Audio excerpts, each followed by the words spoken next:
Hello everyone! Today we're going to work through a full TOEFL listening section together to see how prepared you are for this part of the exam. Keep track of how many questions you answer correctly. And don't forget to share your results in the comments. As usual, we'll go through 3 lectures and 2 conversations. After each question, I'll pause the video to give you some time to answer. And then I'll reveal the correct response. This won't happen on test day, but it's a great way to practice and review any mistakes right away. We'll also cover some key vocabulary from the lectures and conversations. So grab a pen or a pencil and let's dive in. Listen to a conversation between a student and a university employee at the campus employment office. Hi, can I help you? I hope so. My name's Mark Whitman. Don't I remember you from last year? You worked in, where was it? The art library? Yeah, well, you're good. That was me, and I really enjoyed the work. Right, yeah, your supervisor gave us some really great feedback at the end of the year. Oh, he's so organized, always on time, helpful. Really? Well, I'm glad. It was a good job. Well, we usually try to match students' jobs with their academic interests. Yeah, I'm not exactly sure what career I'm headed for, but librarian is a possibility. It was a great experience to learn how it works and meet some people working in the field. But for this year, well, that's what I wanted to ask about.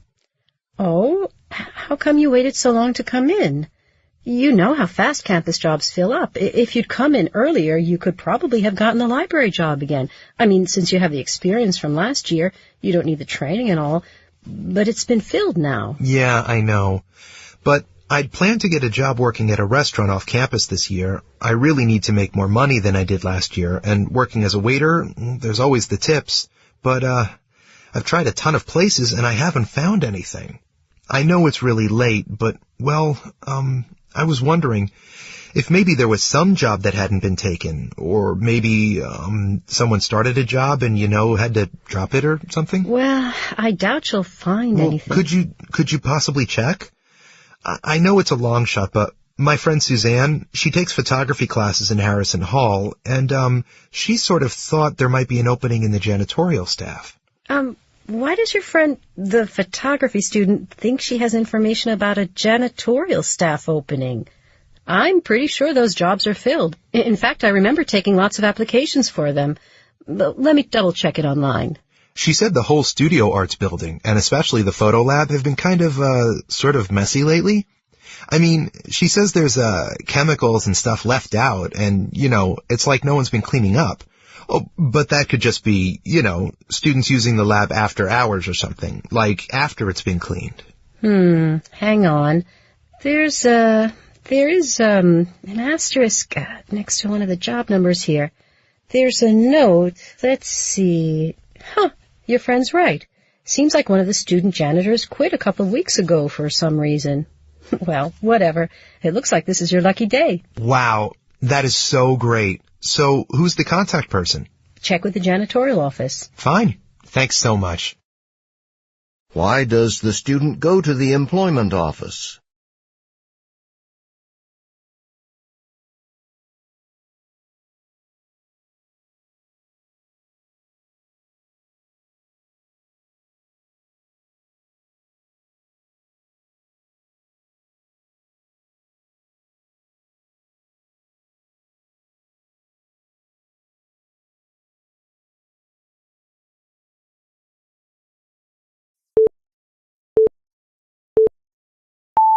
The correct answer is C. The student goes to the employment office to find out about getting an on-campus job. He already got great feedback from his supervisor at the end of the year, so he doesn't need any more feedback. Why does the university employee seem surprised at the student's request for on-campus jobs?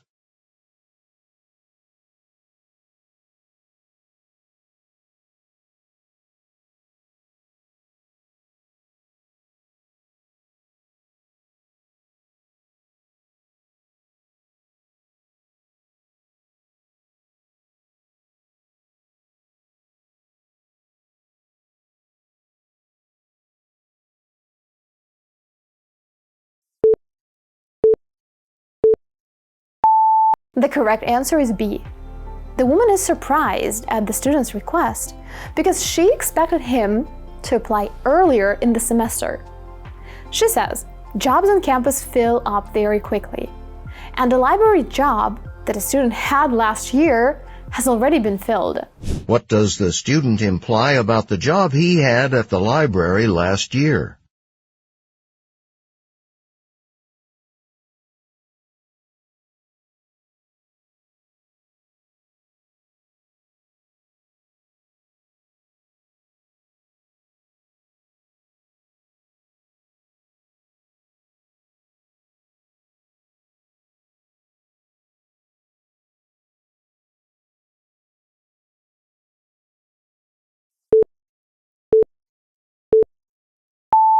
The correct answer is B. It did not pay as well as jobs in restaurants. The student said he needed to make more money this year. And since waiters get tips, he wanted to get a job off campus in a restaurant. This means that his previous job at the library didn't pay very well. Why does the student mention his friend Suzanne?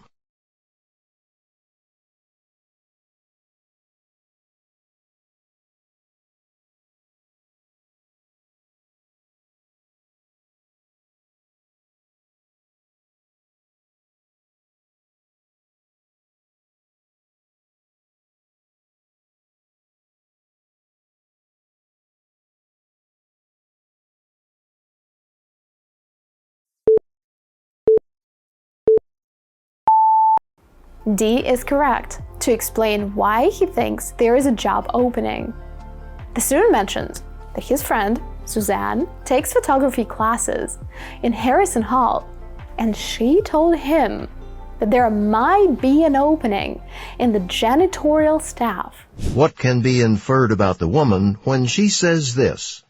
Why does your friend, the photography student, think she has information about a janitorial staff opening?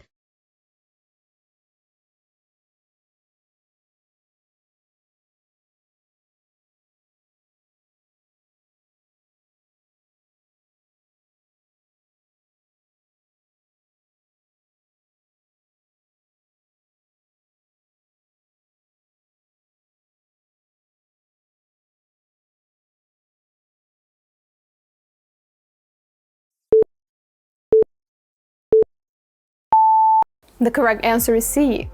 She doubts the accuracy of the information. The woman is skeptical that a photography student would know about a janitorial staff opening. Well, that wraps up part 1. Here is some useful vocabulary we came across in this conversation. Janitor. A janitor is a person employed to take care of a large building, such as a school or college. He or she deals with the cleaning, repairs, and so on. Janitorial. Janitorial means relating to the job of being a janitor. In the conversation, the woman said janitorial staff, which is a more formal way of saying janitors, to fill up. To fill up means to become full. Campus jobs fill up very fast. A long shot. A long shot is something you try, even though it's unlikely to be successful. I know it's a long shot, but my friend Suzanne thought there might be an opening in the janitorial staff. Let's move on to the next part where you'll listen to a lecture. Listen to part of a lecture in an earth science class. The class has been discussing volcanoes. Okay, we know the Earth's surface, the crust, is made up of tectonic plates and that these huge slabs of rocky crust are slowly sliding over or under or past each other. And we said that most of the world's volcanoes occur at the boundaries of these tectonic plates, where you have hot molten rock squeezing up through gaps between the plates. But some volcanoes occur not at the edges, but in the middle of a continental or oceanic plate.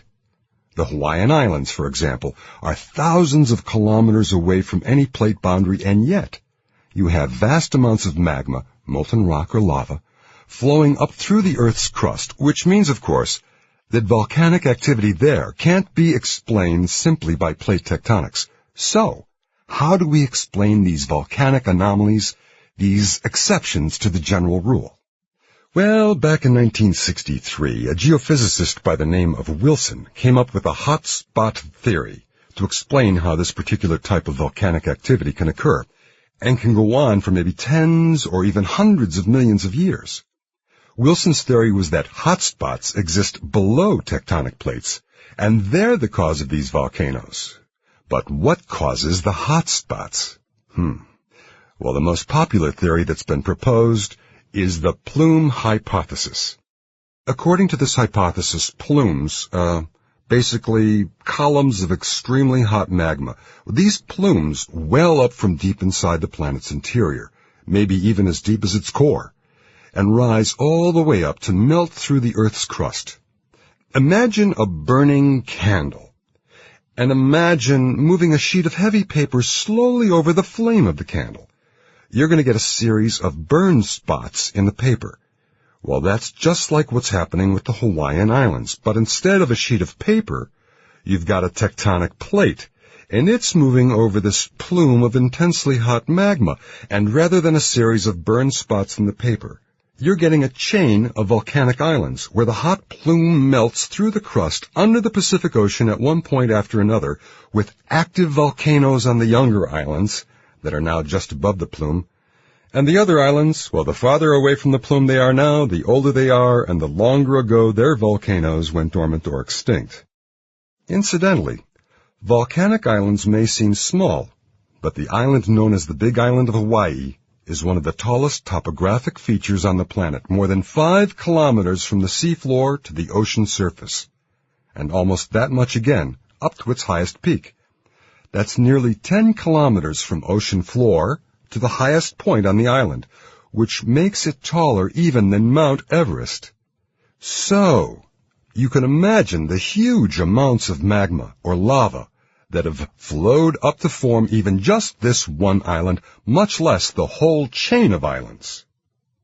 Now, the plume hypothesis provides a pretty elegant explanation for a volcanic anomaly like the Hawaiian Islands, but while it's hypothetically attractive, there's very little direct evidence to support the theory because, so far, no one's been able to actually observe what's happening that far beneath the Earth's crust. Some studies have been done, seismographic, geochemical, where the data's consistent with the model, but they aren't definitive proof. Even the model supporters aren't comfortable claiming that it explains every volcanic anomaly. And, like any popular theory, I suppose, it has some determined critics. These critics have put forth a number of alternative theories, all unproven so far. But one well-regarded theory is the crack hypothesis, which assumes that hot spots are created when a piece of the crust gets stretched thinner and thinner, and the resulting stress causes small cracks to open up at weak spots in the crust. And it's through these cracks that magma pushes up to form volcanoes. Proponents of the crack hypothesis consider this a widespread phenomenon and believe that magma's not coming up from deep within the Earth's interior, but rather from just beneath the surface crust. This hypothesis is attractive because it fits with what we already know about plate tectonics, and it fits what we know about some secondary smaller hotspots, but how well does it explain the Hawaiian Islands? Could a series of random cracks produce that same particular string of islands, that sequence so neatly from old to young? You know, it worries me when a theory depends on coincidence to produce results. What is the lecture mainly about?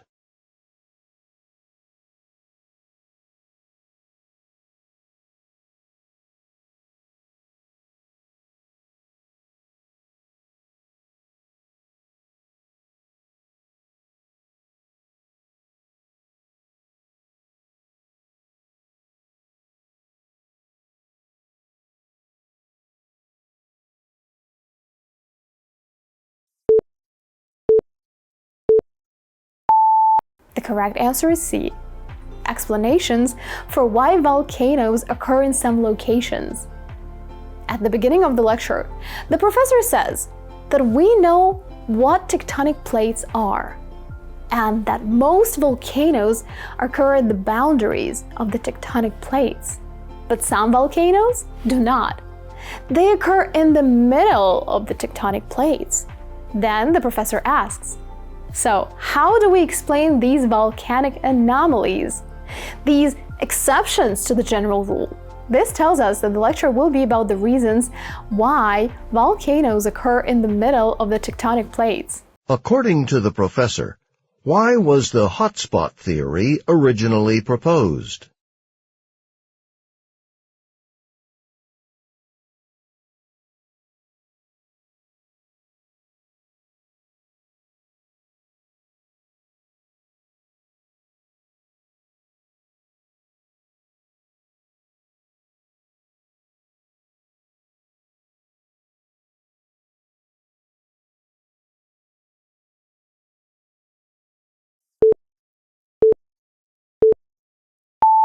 A is correct.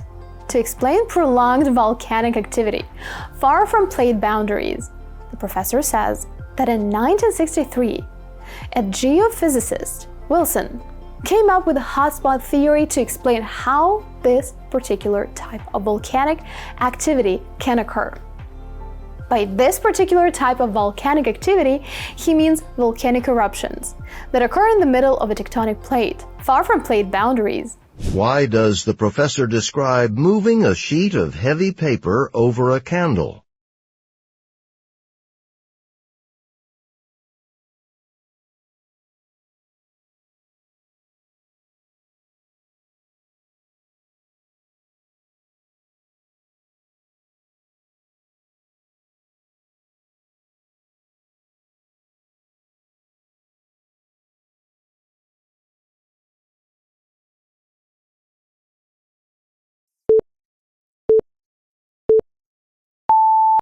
The correct answer is C.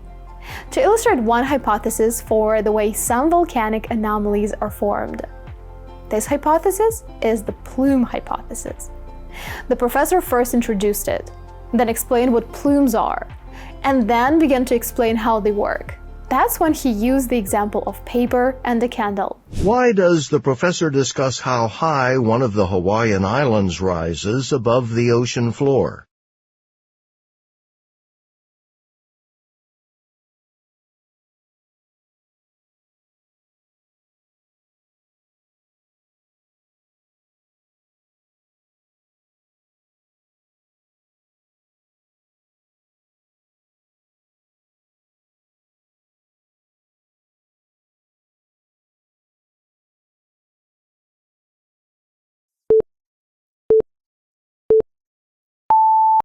D is correct.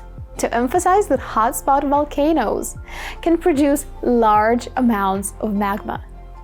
The professor says that's nearly 10 kilometers from the ocean floor to the highest point on the island. And then, he says, so you can imagine the huge amounts of magma or lava that have flowed up to form even just this one island. According to the crack hypothesis, what causes a hotspot?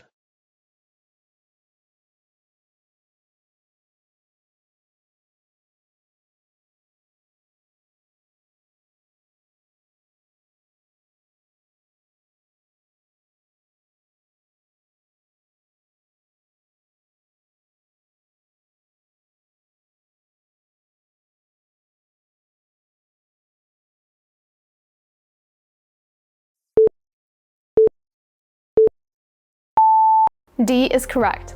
Hot magma flows up at the point where a tectonic plate has been stretched thin. The professor says that according to the crack hypothesis, hotspots are created when a piece of the crust gets stretched thinner and thinner. As a result, small cracks open up in the crust, and it's through these cracks that magma pushes up to form volcanoes. What is the professor's opinion of the two main hypotheses he presents?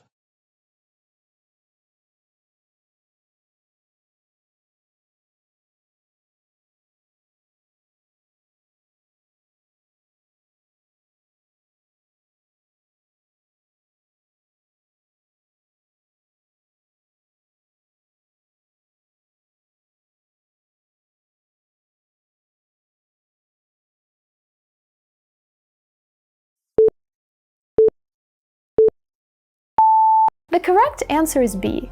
Each hypothesis accounts for some, but not all volcanic anomalies. The professor says that the plume hypothesis is attractive, but even its supporters are uncomfortable claiming that it explains every volcanic anomaly. He later says that the correct hypothesis is also attractive, but it doesn't explain the Hawaiian Islands. This means that neither theory explains all volcanic anomalies.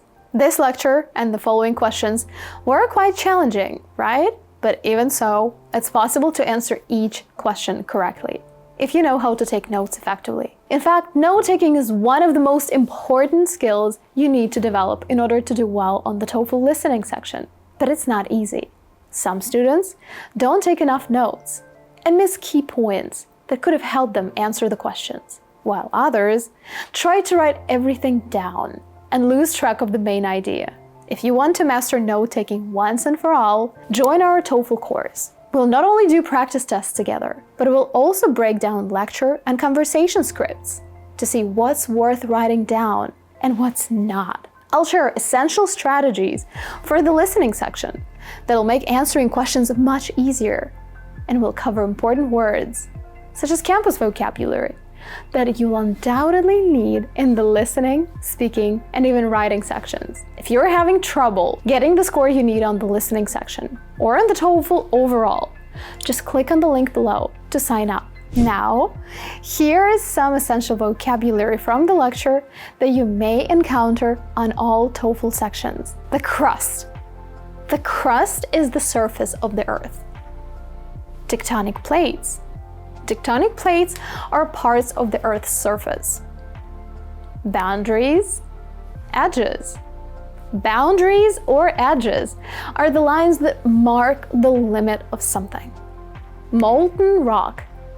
Molten rock is hot liquid rock. There are two types of molten rock, magma and lava. Magma is hot liquid rock that is below the surface, and lava is hot liquid rock that is on the surface. Plumes. Plumes are columns of very hot magma. A dormant volcano. This is a volcano that isn't active right now. Think of it as sleeping. An extinct volcano, on the other hand, is one that is no longer active. Think of it as dead. I'm planning to make a separate video on this topic because, as you can see, there are just so many words to cover. So if you're interested, be sure to subscribe and hit the bell icon so you don't miss it when it comes out. Let's move on to the next section. Listen to a conversation between a student and a professor. Hi, Professor. I was hoping to ask you a few questions about the class you're teaching next semester, the course on Polish drama. I was thinking of taking it. Well, that's an upper division course. You don't look familiar to me. Are you a student in this department? No, actually I'm not. Okay. Have you had other classes in the Slavic languages department here or somewhere else? No, that's the thing. I was just wondering how good my Polish would have to be, whether the class is taught in Polish or not. Well, you'd have to have some knowledge of it. By that level, a lot of the students are quite fluent. Plus, there are some native speakers in the department.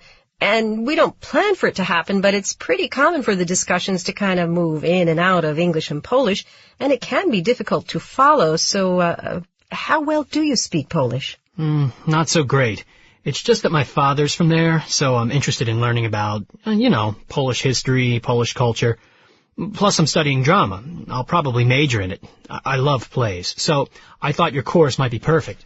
To be honest with you, you have to realize that we'll be watching videos of performances and maybe, if we can swing it, even watch a live performance, and those won't necessarily be in translation.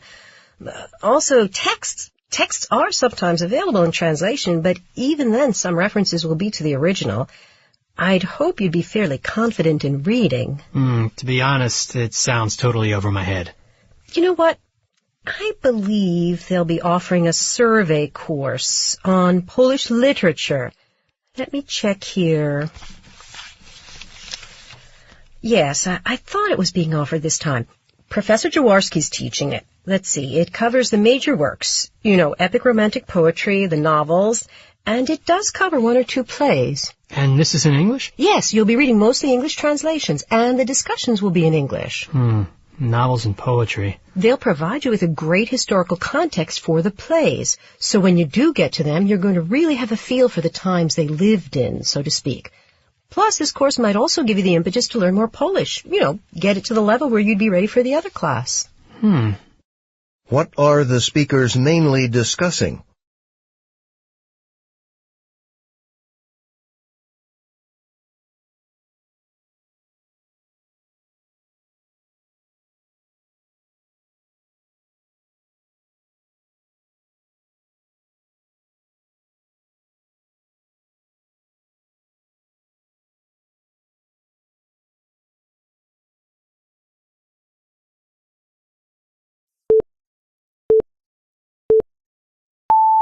B is correct.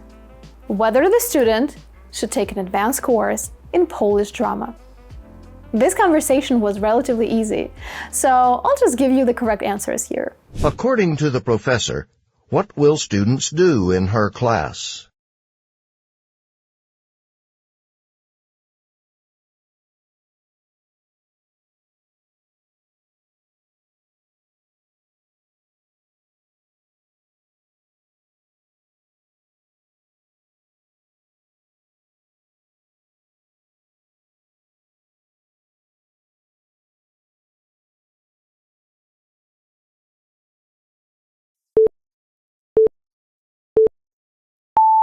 The correct answers are C and D.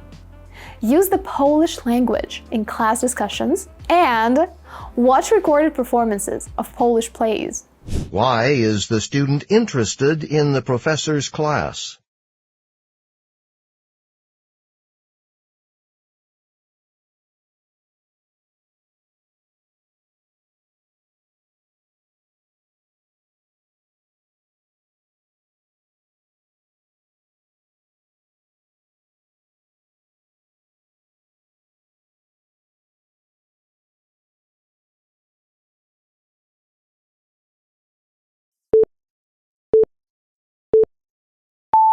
The correct answers are A and D. He wants to learn about his family background, and the course is related to the student's intended course of study. What does the professor think the student should do?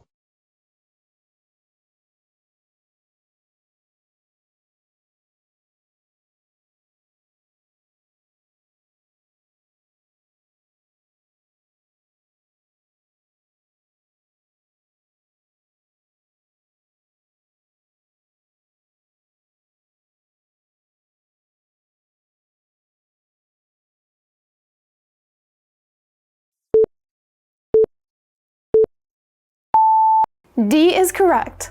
Take a survey course in Polish literature before taking a Polish drama course. What does the professor imply when she says this? I'd hope you'd be fairly confident in reading.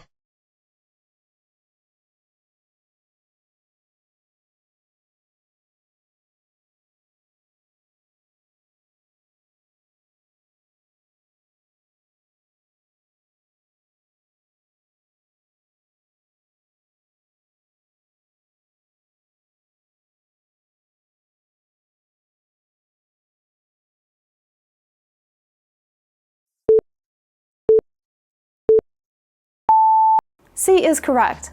She is concerned that the student may not be able to read Polish. Vocabulary time. As I mentioned, this conversation was easy, so we only have 2 words worth noting. Over my head. Over my head means too hard for me to understand. Impetus. Impetus is a force that encourages a particular action. For example, plus, this course might also give you the impetus to learn more Polish. Time for the next lecture. Listen to part of a lecture in a biology class. Okay, today I'd like to spend some time going into more detail about symbiosis. Symbiosis, what is it? Anyone? I thought it's when 2 organisms are in a relationship that they both benefit from. Well, at least that's what I thought it was until I did the reading last night. Now I'm kind of confused about it because the book used that definition to describe mutualism. Could you explain the difference? Good. I was hoping that someone would bring that up. Sometimes scientists working in different fields use the term symbiosis to mean slightly different things, and it can get confusing. For example, when symbiosis is used as a synonym for mutualism. But there are quite a few of us out there who think there should be a clearer distinction made between the two. Okay, where to begin? The original definition of symbiosis is pretty simple. It simply means living together. So any close relationship between two organisms of different species would be considered a symbiotic relationship, including positive and negative relationships. Mutualism, then, is a kind of symbiosis, a specific type of symbiotic relationship where both organisms benefit somehow. So your book is correct. Now, I want to make it clear that the positive result from being in a mutualistic relationship doesn't have to be equal for both organisms. It's not a one-to-one ratio here. Is everyone with me so far? Symbiosis, general term. Mutualism, a narrower, more specific kind of symbiosis. Okay. Now, let's take a closer look at mutualistic relationships. I'll start off by describing a case of mutualism that involves a certain butterfly species found in South Africa and Australia. It's a good example of how dependence on a mutualistic relationship can vary. Okay, there's this butterfly family, and I'll spare you the fancy Latin name because it's not important for our purposes here. I'll call them coppers and blues. Well, because most members of this family have blue or copper-colored wings. I think this is one of the most interesting cases of mutualism. These butterflies require the presence of ants to complete their life cycle. Their interaction with ants is obligatory. So this is what happens. A female butterfly of these coppers and blues will lay eggs only on vegetation where there are ants of a particular species. The butterflies can smell. Ants leave behind pheromones, a special chemical signal. The butterfly recognizes the ant's pheromones on the plant. And then the newly hatched butterflies, the caterpillars, will feed on this plant after they hatch from the eggs.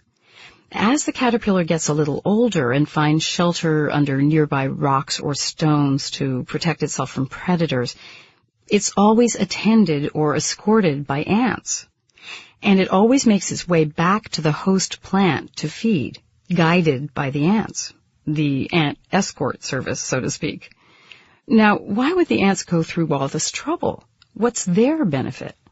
Mary? It's probably related to food. You're onto something. Okay, ants feed on sweet stuff, right? So the caterpillar must have some kind of special access to honey or sugars or something like that.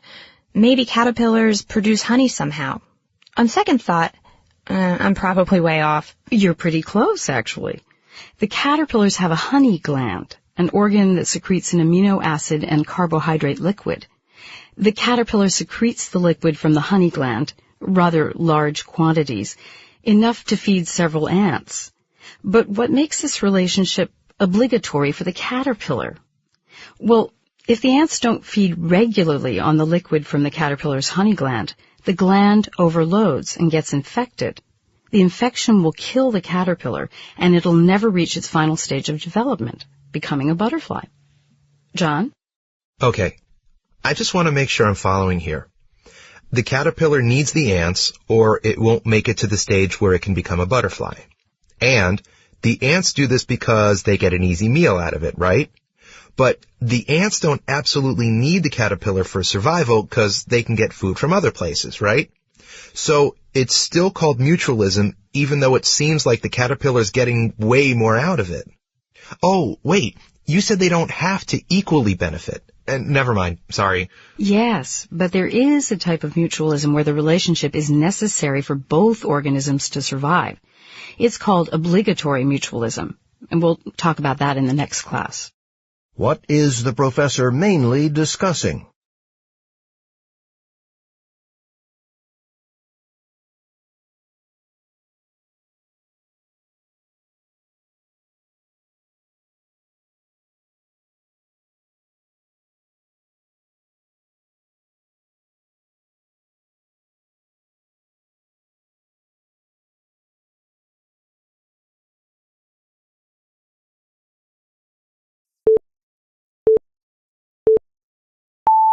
The correct answer is B, a specific kind of symbiotic relationship between organisms. The professor said that mutualism is a type of symbiosis.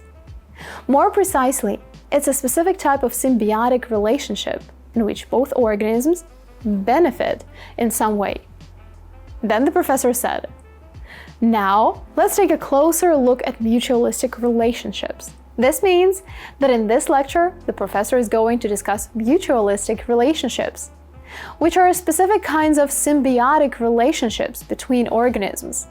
That's why answer B is correct. What does the professor imply about the term symbiosis?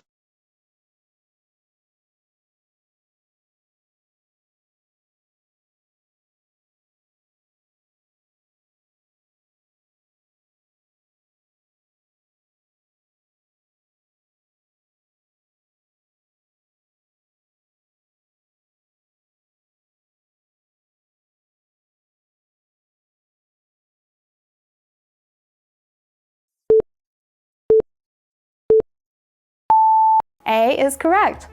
It's often used with too narrow a meaning. The professor said that some scientists use the term symbiosis as a synonym for mutualism. But the term symbiosis is more general. It simply means living together. Mutualism, on the other hand, is a narrow term. It means living together and getting some benefit from it. Because scientists sometimes use the term symbiosis instead of mutualism, it's being used with too narrow a meaning, so answer A is correct. How do the butterflies mentioned by the professor facilitate the relationship between caterpillars and ants of a certain species?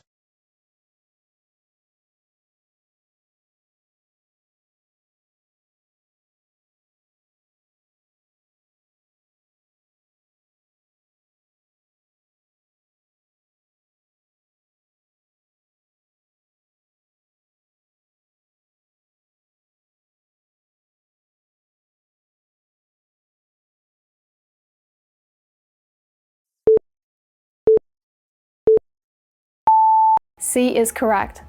The butterflies lay their eggs on plants where the ants are present. The professor said, a female butterfly of these coppers and blues will only lay eggs on vegetation, where there are ants of a particular species. In the example the professor mentions, how do the ants benefit from their interaction with the caterpillars?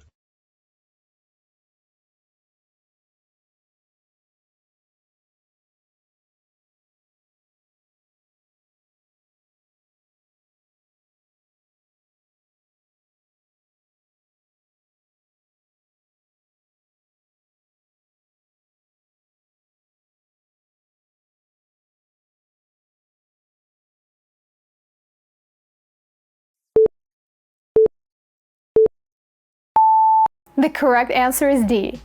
The caterpillars produce a liquid from a species gland to feed the ants.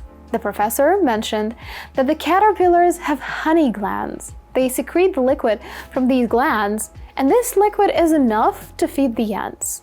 What aspect of mutualism does the professor illustrate with the example of the caterpillars and the ants?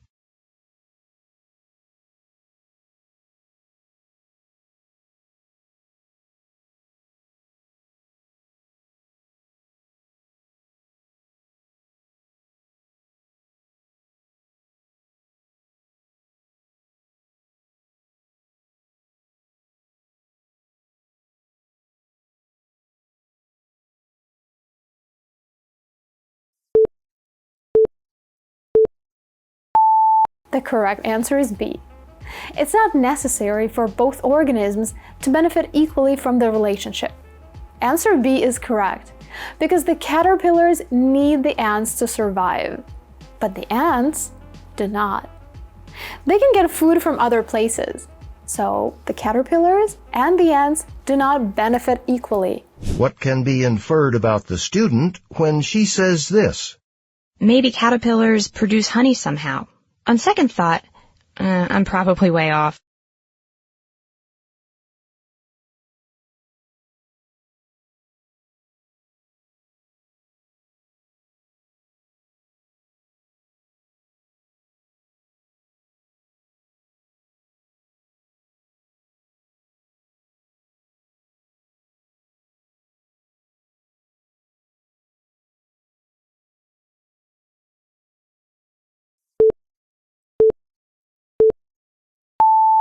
D is correct.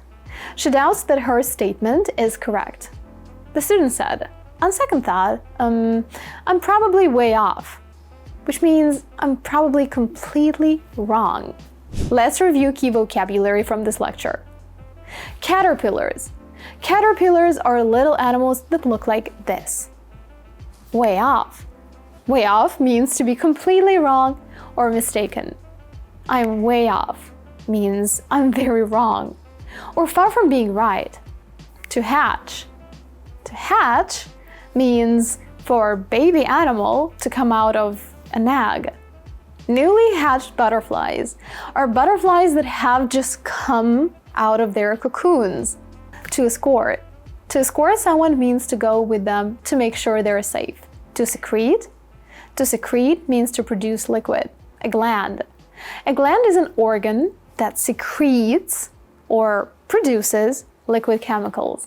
Now, let's listen to the next lecture. Listen to part of a lecture in an American history class. We've been talking about the transformation, the industrialization of the United States economy in the 19th century. As the country shifted from an agricultural to an industrial base, political power shifted too. Businesses became a lot of power went from the government into the hands of business leaders. So, why did this happen? How did an elite group, a few business giants, how did they end up dominating, controlling a number of important national industries in the last quarter of the 19th century? How did they get to be so dominant? How did they figure out? How did they take advantage of the new industrialization of American society? Well, consider the example of Andrew Carnegie and the steel industry. We've already discussed the development of a national network, a national system of railroads. Well, this growth created a tremendous demand for steel. A national railroad system needs a lot of railroad tracks, right? And Carnegie seized the opportunity. He built the world's most modern steel mill. And he came up with a system of business organization called vertical integration. Vertical integration just means that every single activity of a particular industry's processing is performed by a single company. In the case of the steel industry, this means the mining of iron ore, the transportation used to get ore from the mine to the mill, turning the ore into the steel, the manufacturing process, and sales. Carnegie controlled all of these. He practiced vertical integration on such a large scale that he practically owned the whole steel industry. This, of course, gave him a lot of political clout. Just a quick sketch, but you get the idea, right?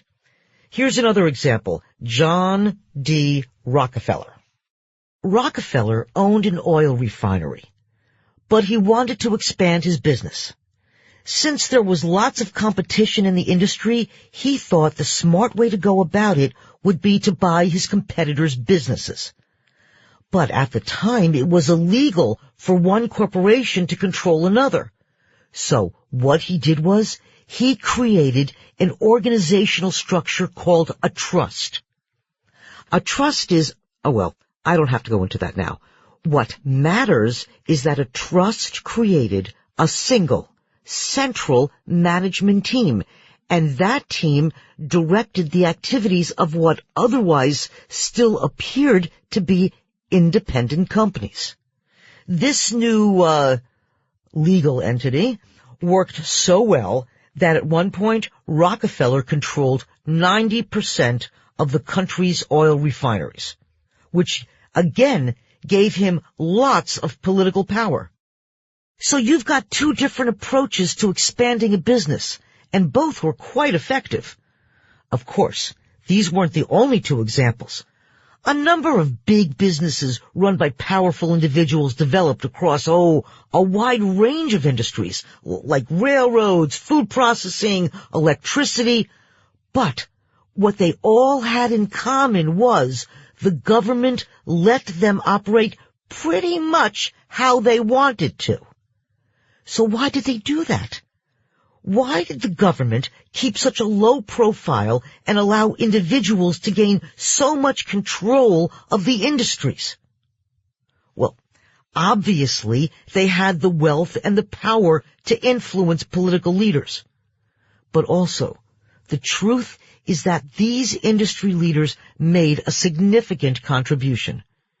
Their investments in technologies led to the development of many new production techniques, which strengthened the economy, and many of them gave lots of money to charity.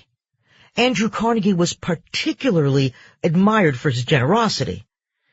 But there was one thing in particular that gave them power, and that's they were beneficiaries, probably the biggest beneficiaries of a theory, a dominant political theory in the 19th century, something called laissez-faire doctrine.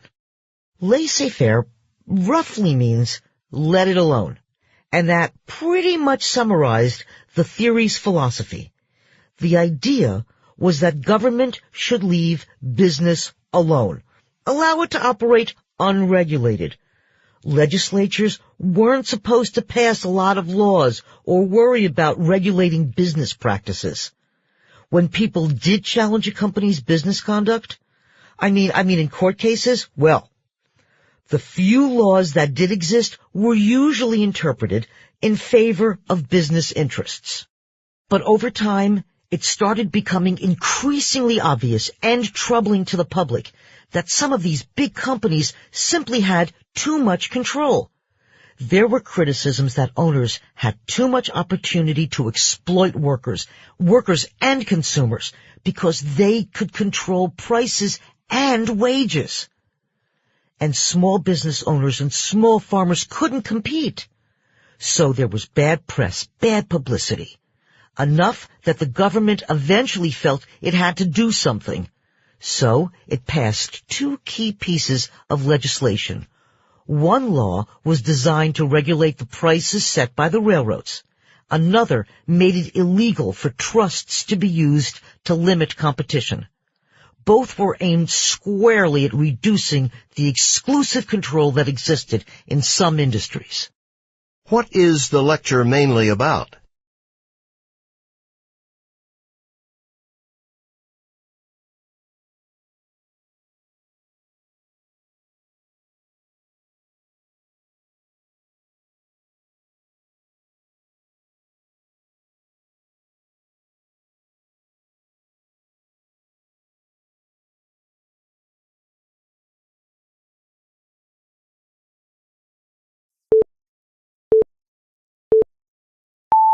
C is correct.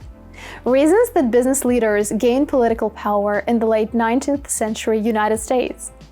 The professor said, a lot of power went from the government into the hands of business leaders. And then asked, why did this happen? So it's clear that C is the correct answer. Why does the professor discuss vertical integration?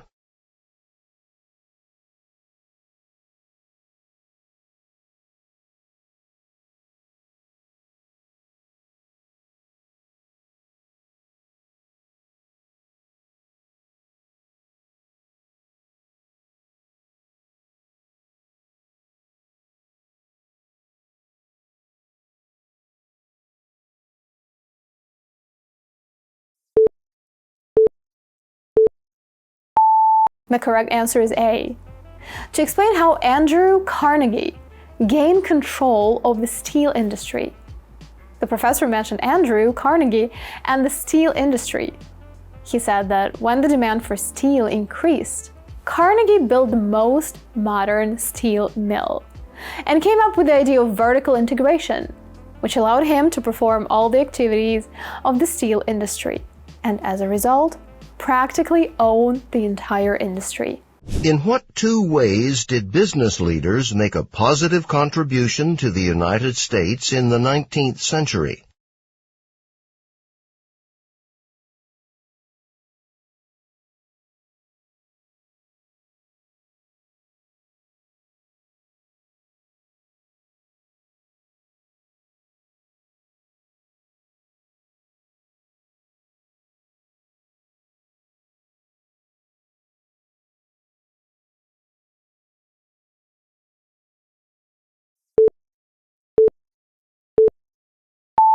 The correct answers are A and D. They invested in new production technologies, and they supported charitable causes. In the lecture, the professor said that industry leaders made a significant contribution. Their investments in technologies led to the development of many new production techniques. And many of them gave lots of money to charity. According to the professor, what is the main reason that some businesses were able to become powerful during the 19th century?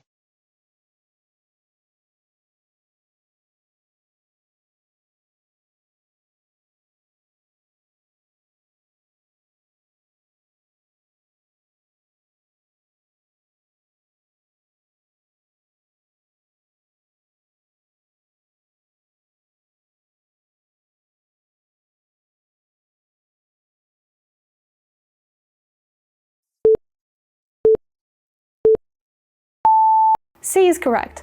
The government did not impose many regulations on businesses. The professor said that one thing in particular that gave businesses power was the idea that the government should leave business alone and allow it to operate unregulated. As a result, legislators weren't supposed to pass a lot of laws or worry about regulating business practices. Why did the government pass new laws aimed at businesses?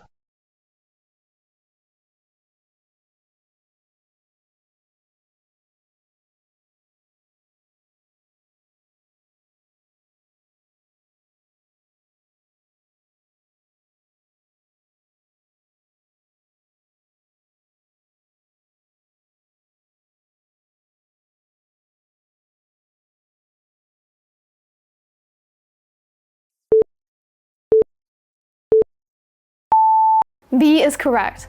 To respond to complaints from the public. In the lecture, the professor said, but over time, it started becoming increasingly obvious and troubling to the public that some of these big companies simply had too much control. There were criticisms that owners had too much opportunity to exploit workers and consumers because they could control prices and wages.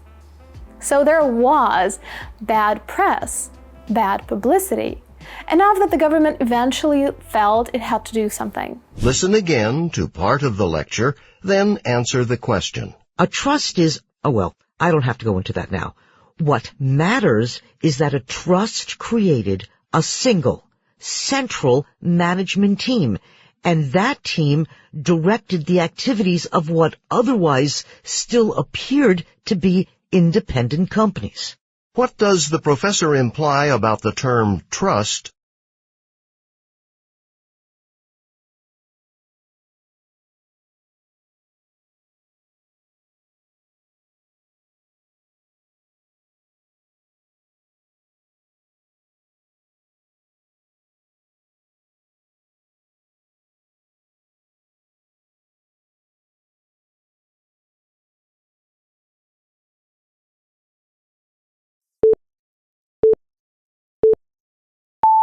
The correct answer is B. It's unnecessary to explain the details of the term. The professor said, a trust is? Well, I don't have to go into that now. So it's clear she didn't think she needed to explain what a trust is at that point in the lecture. The most important words from this lecture are to shift. To shift means to move. To seize the opportunity. To seize the opportunity is to use the opportunity. Iron ore. Iron ore is rock from which iron can be extracted. A mine. A mine is a pit in the earth from which minerals are extracted. A steel mill. A steel mill is a factory where steel is made. An oil refinery. An oil refinery is a factory that turns crude oil into usable petroleum products, such as diesel fuel, gasoline, and more. A beneficiary. A beneficiary is a person who receives money or benefits as a result of something else. A beneficiary of a theory is the person who benefits from that theory. A legislator. A legislator is someone who is responsible for making laws. This is the end of the listening section. Thanks for watching. Don't forget to let me know in the comments below how many correct answers you have and which of the new words we discussed after each part were new to you. Also, if you found this video helpful, don't forget to subscribe to our channel and click the bell icon to be notified when the next video comes out. And remember, scoring 100 plus on the TOEFL isn't rocket science. It's the little things you do that make all the difference. As always, I wish you all a stellar TOEFL score. Until next time.